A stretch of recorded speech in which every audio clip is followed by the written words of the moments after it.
Assalamualaikum warahmatullahi wabarakatuh. Pada kesempatan kali ini saya akan coba sharing terkait dengan apa itu fishbone atau biasa kita sebut diagram Ishikawa atau diagram tulang ikan atau diagram sebab akibat. Jadi diagram ini biasa digunakan dalam proses analisa dalam pencarian akar masalah, yang mana fishbone ini biasa dipakai untuk mencari akar masalah yang lebih dari satu, atau mungkin observasinya lebih mendalam dari segi aspek 4M1E. Jadi memang diagram fishbone ini biasanya dipakai untuk melakukan analisa masalah di tempat-tempat yang saya bisa kategorikan krusial, seperti land produksi, yang mana memang penyebab dari satu masalah itu bisa lebih dari beberapa hal gitu. Nah, dalam penggunaan fishbone ini yang paling dilihat pertama adalah bagian sebab akibat. Jadi akibat itu berada di kepala ikan dan penyebabnya ada di tulang ikan. Jadi kalau kita bayangkan diagram fishbone, itu ada bentuk kepala terus tulang ikan. Nah, itu di leher kepala itu ditarik garis bahwasanya itu adalah batas dari akibat dan penyebab.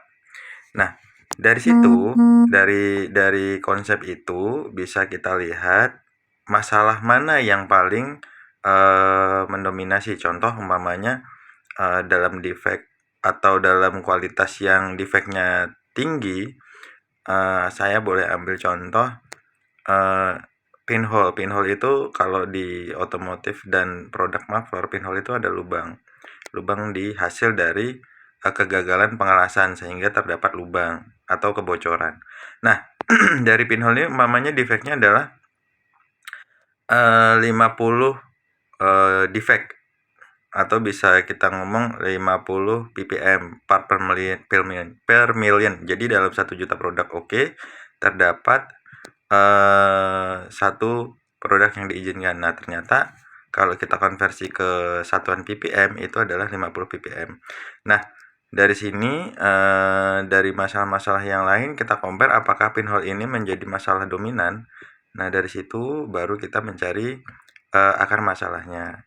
Jadi 50 ppm pinhole ini ditaruh di kepala ikan, lalu kita cari dari faktor 4M1E.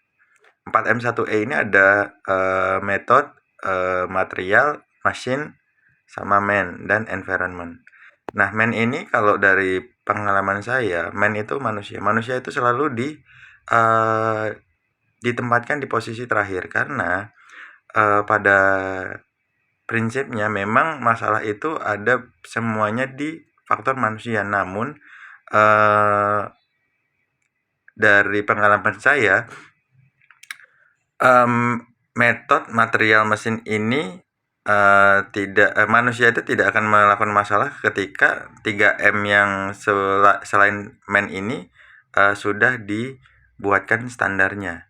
Jadi metodenya sudah benar atau belum, terus mesinnya sudah sesuai atau belum, materialnya sudah sesuai atau belum.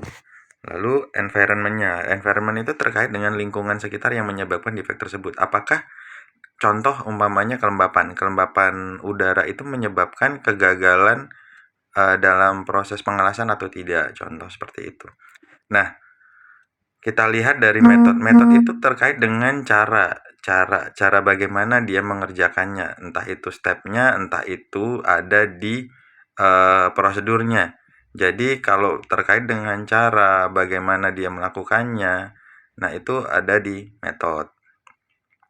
Lalu untuk di mesin, mesin ini adalah suatu masalah yang disebabkan dari mesin itu sendiri, seperti kegagalan proses dari mesin. Contoh umpamanya mesin welding atau mesin pengelasan dia error. Jadi umpamanya mulai dari elektroda itu nyangkut, terus mesinnya atau mungkin lengan robotnya dia nyangkut, bisa yang menyebabkan hasil proses dari mesin itu gagal atau fail. Nah, kalau material itu adalah masalah-masalah yang disebabkan dari material tersebut. Contohnya, apakah material ini sesuai dengan spek yang dibutuhkan.